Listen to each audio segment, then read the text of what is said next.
A man spent his last few dollars on a forgotten storage unit, desperate for anything to save his sinking life.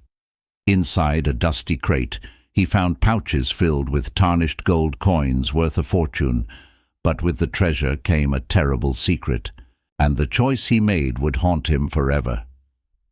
Before we dive in, what time are you listening? Where are you from?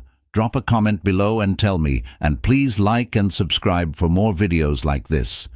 Mark sat in his car outside the auction house, staring at the crumpled receipt in his hand. $23. That was all he had bid. That was all he could afford. His credit card was maxed out, his bank account showing red numbers that made his stomach turn. The storage unit he had just won was number 47, listed as abandoned. Property, contents unknown. Everyone else at the auction had walked past it without a second glance. He drove across town in silence. The key felt heavy in his pocket. His phone buzzed with another message from his wife, but he did not look at it. They had not spoken properly in weeks. Every conversation ended in accusations or cold silence. The bills piled up on the kitchen counter like a monument to his failures. 3 months behind on the mortgage, 2 months on the car payment. The electricity company had sent a final notice. The storage facility was on the edge of town, a sprawling complex of identical metal, doors painted in peeling grey. Mark found Unit 47 at the far end of the third row. The lock was rusted, and it took him several minutes to get the key to turn. When the door finally rolled up with a grinding screech, he was hit by the smell of old wood and dust. The unit was smaller than he had hoped. Piles of junk filled most of the space. Broken furniture, cardboard boxes sagging with moisture damage, old magazines yellow with age. His heart sank. This was it. This was his miracle. Garbage. He stepped inside and kicked at a collapsed chair, feeling the weight of his desperation pressing down on his chest. Then he saw them. At the very back of the unit, hidden behind a rotting sofa, were 4 wooden crates. They were different from everything else. Carefully constructed, sealed with metal brackets, each one stamped with faded numbers and letters he could not quite read. Mark pulled away the sofa, his hands shaking slightly. The crates were heavy, solid. He found a crowbar among the junk and wedged it under the lid of the first crate. The wood splintered with a crack that echoed in the small space. Mark pulled the lid free and stared down at what was inside. Leather pouches, dozens of them, packed tightly together, each one tied with rotting cord. He picked one up. It was heavy, much heavier than it should have been for its size. His fingers fumbled with the knot until it came loose. Gold coins spilled into his palm. Old ones, their surfaces dark with tarnish, but unmistakably real. Mark's breath caught in his throat. He dropped to his knees and tore open another pouch. More coins. He opened another, and another. His hands moved faster, his heart hammering against his ribs. Every pouch was filled with them. He opened the second crate. More pouches. The third crate. The same. Mark sat back against the wall, gold coins scattered around him like fallen leaves. His mind could not process what he was seeing. This was not possible. Things like this did not happen to people like him. He picked up a coin and held it to the light. There was a date stamped on it. 1872. His hands were shaking so badly he almost dropped it. He spent the next hour carefully loading the crates into his car, looking over his shoulder every few seconds. The parking lot was empty, but he felt like 1,000 eyes were watching him. He covered the crates with an old blanket he kept in the trunk and drove home, barely able to focus on the road. His phone buzzed again. His wife. He still did not answer. At home, Mark carried the crates down to the basement one by one. His wife was out. He did not know where, and he did not ask. He locked the basement door behind him and spread everything out on the concrete floor. 4 crates, 87 pouches in total. He counted every single coin, 3,214 pieces.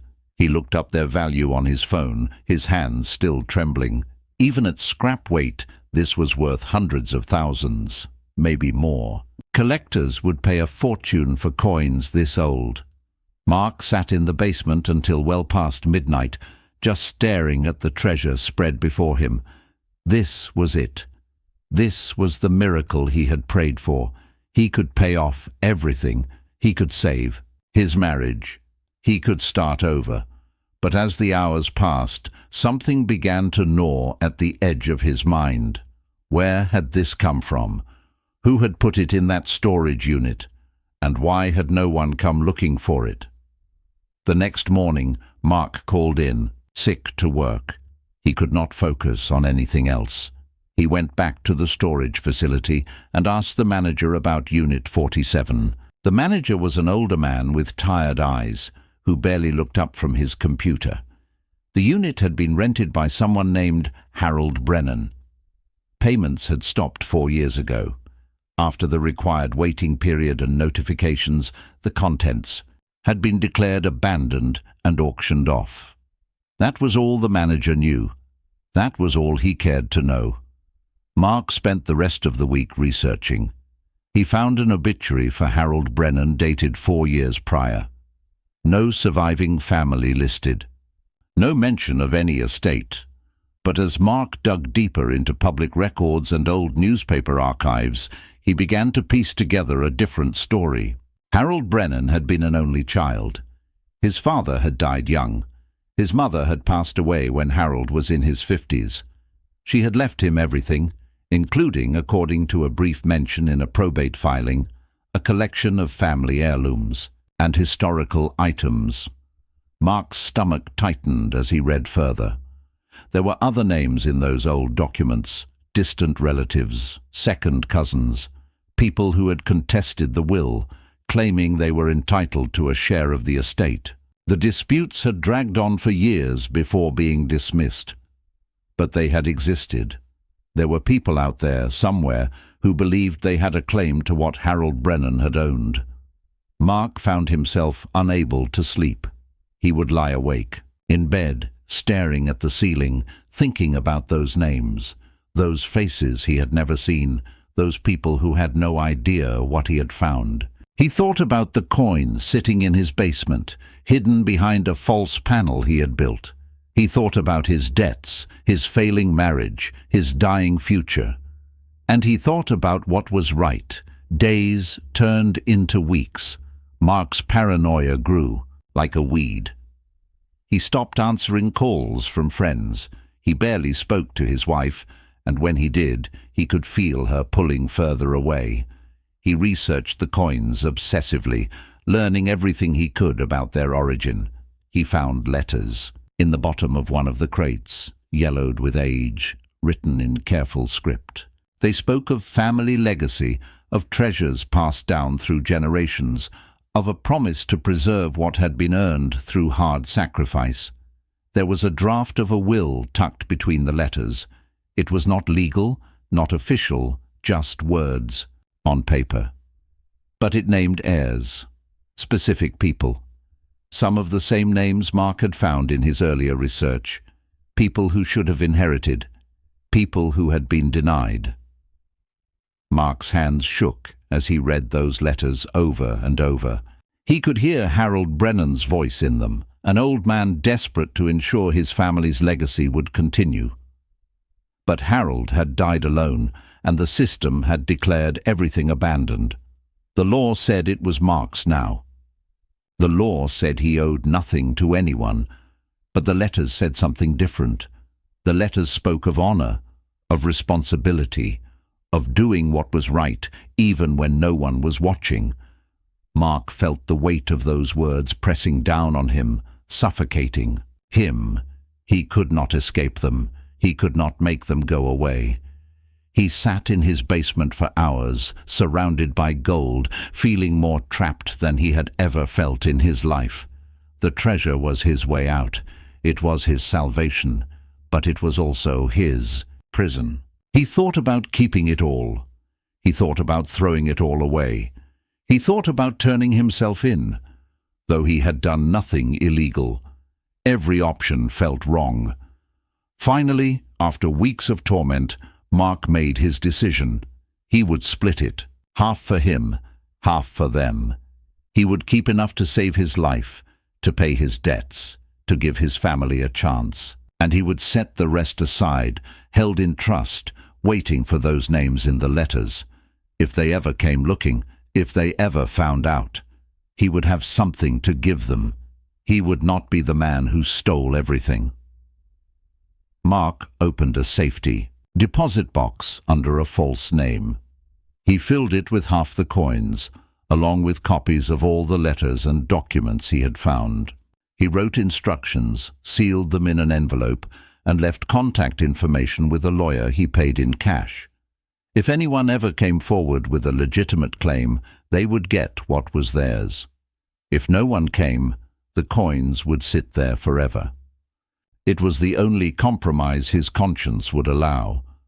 With his half, Mark paid off everything: the mortgage, the car, the credit cards. The crushing weight that had been pressing down on him for years finally lifted. His wife noticed the change. She asked questions. He told her he had made some smart investments, that his luck had finally turned. It was not quite a lie. It was not quite the truth. She did not push further. Maybe she did not want to know. Life improved. Mark found a better job. His marriage slowly began to heal. They started talking again, carefully at first, then with something that almost felt like warmth. He should have been happy. He should have felt free. But he did not. Every night, Mark thought about that safety deposit box across town. He thought about the coins sitting in the dark, waiting for ghosts that might never come. He thought about Harold Brennan dying alone, his carefully protected legacy scattered to strangers. He thought about the people named in those letters, people who would never know how close they had come to reclaiming what should have been theirs. Mark's life was better now. Objectively, measurably better. But there was a shadow that followed. Him everywhere. It sat in the corner of every room. It whispered to him in the quiet moments. It reminded him of what he had found and what he had chosen to do with it. He had tried to do the right thing. He had tried to split the difference between greed and honor. But the weight of that choice never left him. He checked on the safety deposit box once a month. Every time he hoped to find a message from the lawyer saying someone had come forward. Every time there was nothing. The coins sat untouched. The ghosts remained silent. And Mark remained caught between two worlds, neither fully his own. Years passed. His debts stayed paid. His marriage survived. His life continued. But Mark never truly moved forward. Part of him was forever frozen in that storage unit, staring down at leather pouches filled with gold, making a choice that would define the rest of his existence. He had found his miracle. But miracles, he learned, always come with a price. The treasure had saved him, and it had trapped him.